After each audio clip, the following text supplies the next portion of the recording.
हाल के वक्त में बांग्लादेश की ये किडनैपिंग की वो कहानी है जिसकी शुरुआत से लेकर अंजाम तक जब सारी सच्चाई लोगों को पता चली तो करीब से ना जानते हुए भी कि वो कौन है या क्या है, लेकिन उसकी कहानी सुनकर, उसकी तस्वीर देखकर लोगों की आंखें नम हो गई, इसलिए कि उन्हें यकीन ही नहीं हुआ कि एक लड़के के साथ ऐसा भी हो सकता है। एक बिल्कुल मासूम नौजवान। कहानी बांग्लादेश के चटगांव एरिया की है। इसी चटगांव इलाके में 20 साल का ये नौजवान शिबली सादिक रिदोई रहा करता था। माँ बाप थे घर में, लेकिन माली हालत उतनी अच्छी नहीं थी। लेकिन सादिक को पढ़ने का शौक था, सपने बड़े थे। अच्छे नंबर लाया वो स्कूल में, और उसके बाद वो एक ठीक ठाक अच्छे कॉलेज में दाखिला ले चुका था और पढ़ाई कर रहा था।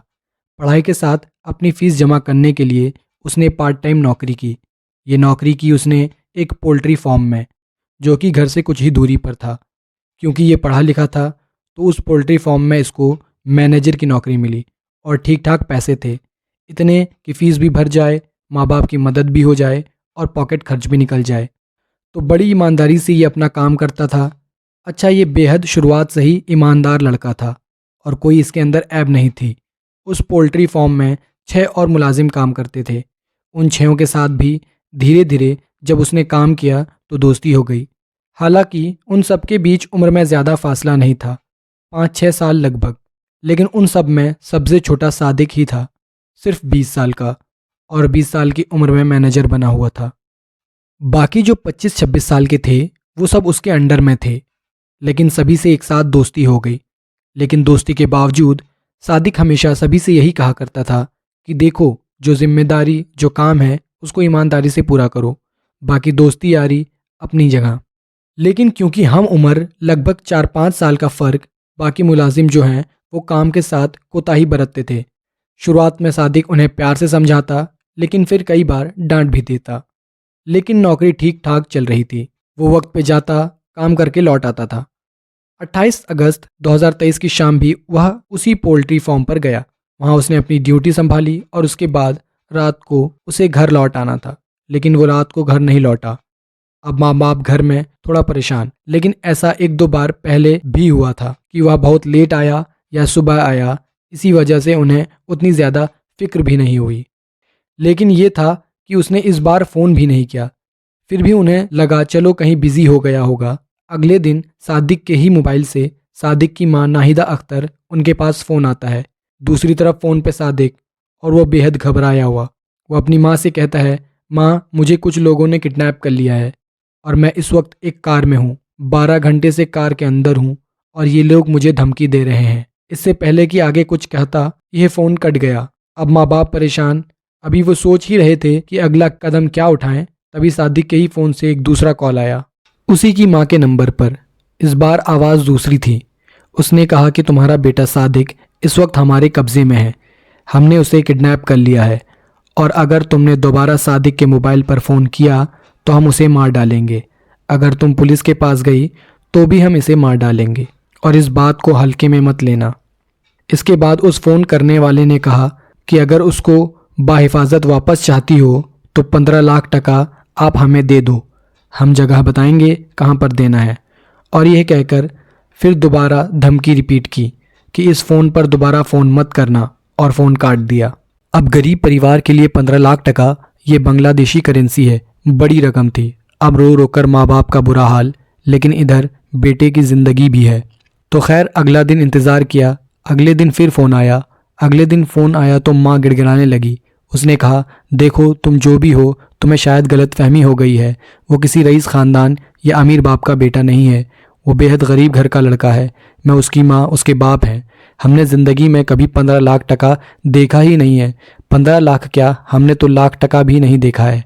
तो हमारे लिए इतनी बड़ी रकम है कि अगर हम अपना घर भी बेच दें तो भी इतना नहीं जुटा पाएंगे। खैर सामने वाले को भी शायद इतना पता था कि उनकी माली हालत क्या है, तो 15 लाख से शुरू हुई रैंसम की रकम मोल तोल के बाद 2 लाख टका पर आ रुकी। अब 2 लाख टका सादिक की रिहाई की कीमत थी।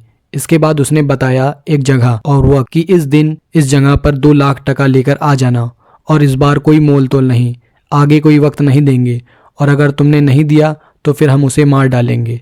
28 अगस्त को सादिक किडनैप हुआ था। अगस्त का महीना बीत गया, सितंबर का महीना शुरू हो चुका था। अब उसने 2 दिन की मोहलत दी थी और ये जो कॉल आया था 2 सितंबर को आया था। 2 सितंबर को डील डन हुई कि 2 लाख बांग्लादेशी टका देना है।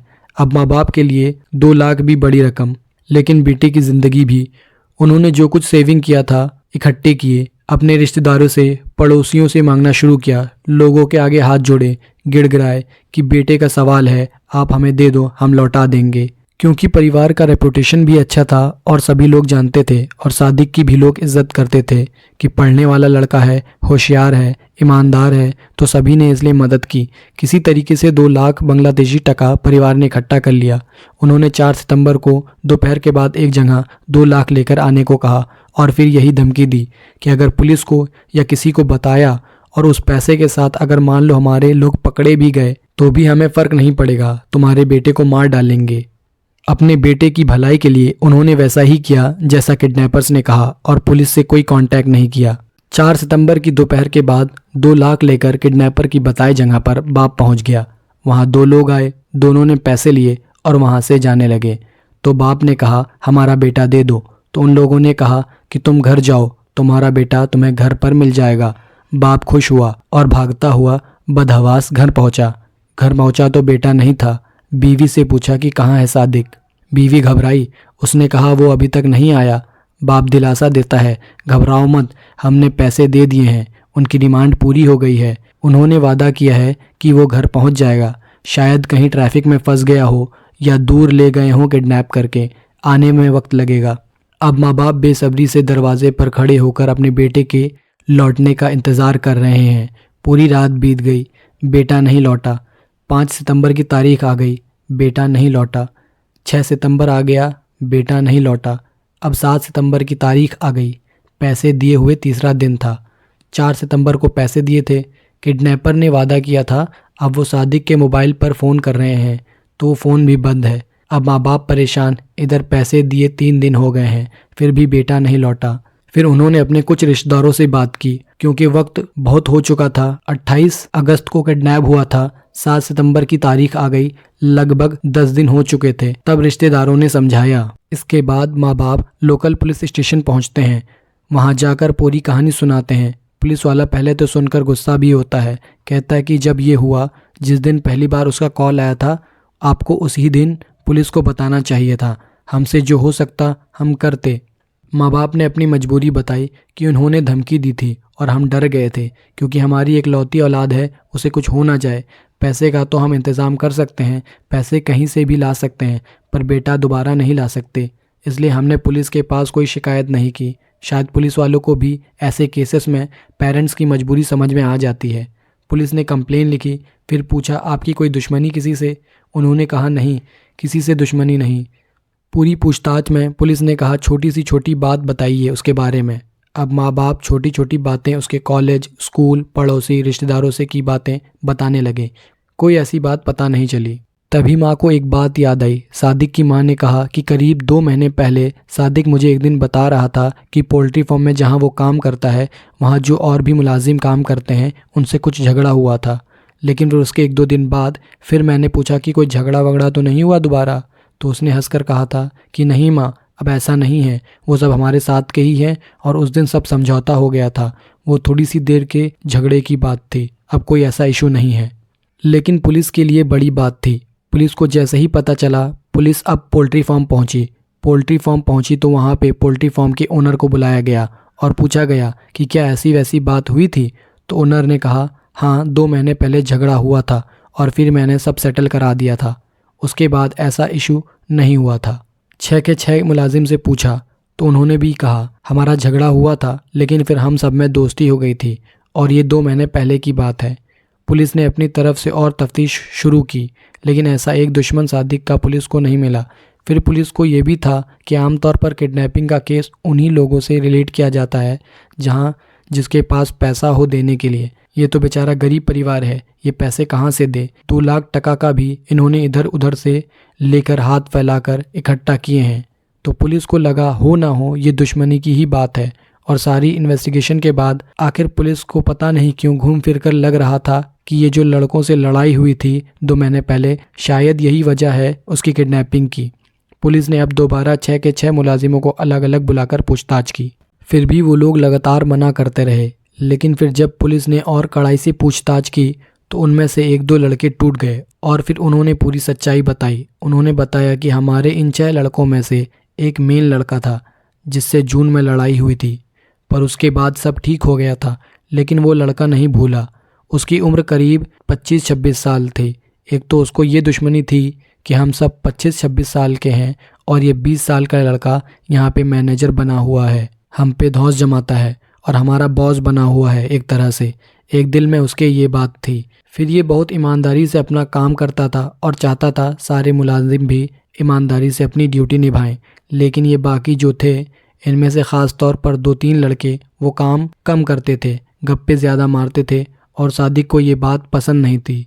तो अब उसको टोकने लगा था। तो ये टोका टोकी, उम्र में छोटा होकर बॉस बनना, ये सारी चीज़ें उसको पसंद नहीं आई। और इसी के बाद 28 अगस्त की रात को जब सादिक वहाँ पर आया तो इन लोगों ने किडनैपिंग का प्लान बनाया। प्लान ये था कि उसे मारेंगे, पीटेंगे, घर वालों से कुछ पैसे लेंगे और फिर उसे छोड़ देंगे। इसी प्लान के तहत इन सभी ने चेहरे पे अपने मांस वांस लगाया, चेहरा छुपाया और रात को जब वो घर के लिए निकला पोल्ट्री फार्म से तो उन्होंने उसको अचानक पकड़कर उसके मुंह पर कपड़ा डाला और कार के अंदर रख लिया। फिर कार किसी सुनसान जगह पर ले गए। फिर उसको रखा अगले 12 घंटे तक। उससे फ़ोन पर बात करवाई घर वालों से। फिर अगले दिन भी रखा। फिर फ़ोन पे बात कराई। फिर जब 2 लाख टका में डील डन हो गई, इसी दौरान में 1-2 किडनैपर की लापरवाही से उनका चेहरा सामने खुल गया और सादिक ने उनका चेहरा देख लिया। अब जब देख लिया तो उन्हें लगा कि सादिक हमें पहचान गया, तो अगर हम इसको किडनैप करने के बाद पैसे लेकर छोड़ देते हैं तो ये पुलिस में चला जाएगा, शिकायत कर देगा।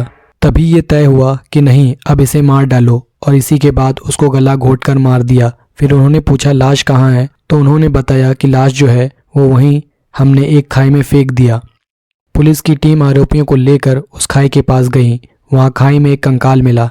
चेहरे पर कुछ पैंट और शर्ट चिपके हुए थे। कटे फटे उन पैंट शर्ट से ही सादिक के माँ बाप ने पहचान की कि उनका बेटा सादिक ही है। अब पुलिस ने सबको गिरफ्तार कर लिया। लेकिन जब गिरफ्तार किया तो एक और सनसनीखेज खुलासा हुआ। पता चला कि जो इनमें से मेन अक्यूज था, जिससे दुश्मनी हुई थी, उसका नाम उमोंग चिंग था।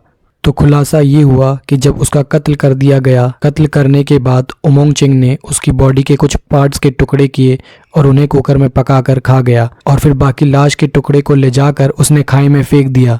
अब जब ये बात अखबार के जरिए लोगों तक पहुंची तो लोगों का गुस्सा 7वें आसमान पर। अब इन सभी को गिरफ्तार कर लिया गया था। पुलिस की कस्टडी में थे। 11 सितंबर जिस दिन लाश मिली, उसी दिन शाम को ये बात पूरे इलाके में फैल चुकी थी। इलाके के लोगों में ज़बरदस्त गुस्सा था। पुलिस की कस्टडी से उमोंग चिंग को गुस्साई भीड़ ने छुड़ाया और अपने कब्जे में लिया और कब्जे में लेने के बाद भीड़ उस पर टूट पड़ी, क्योंकि उनके जहन में यही था कि कैसे कोई शख्स इस तरह से कत्ल करने के बाद किसी इंसान को खा सकता है। इस बात का गुस्सा था और भीड़ ने ऐसी पिटाई की कि उसकी उसी मौके पर मौत हो गई।